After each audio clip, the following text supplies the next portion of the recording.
We are witnessing the military honor for the Angolan president on our screen there with President Cyril Ramaphosa. Let me bring back into the conversation Dr. Oscar van Heerden. Doctor, of course, these two countries also playing a very, very important role when it comes to security and defense collaboration in the SADC region, when it comes to military and peacekeeping efforts as well. We've seen the two nations cooperating in SADC peacekeeping missions and can, of course, during this engagement, possibly expand defense cooperation to address some regional challenges, Doctor?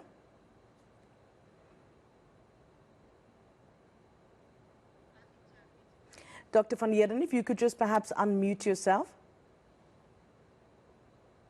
Sorry about that. Yes, no, absolutely. We know, for example, that both countries have deployed military personnel in the DRC, the eastern side, where there is some tension with M23 and other rebel groups.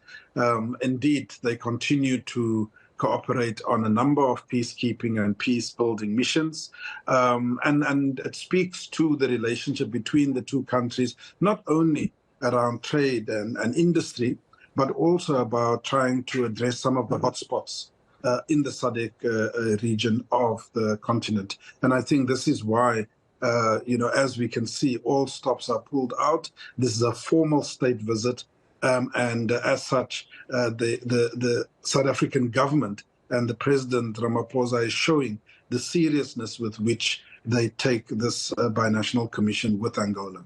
Of course, the issue of border security and migration will also be a big one, specifically of concern when we look at some of the economic migrants that we are seeing, when we are seeing undocumented foreigners as well. Dr. van Heerden, your take on that? No, you're right. I mean, this is, it's not all rosy. There are obviously going to be a few contentious points. Border and immigration is one of them.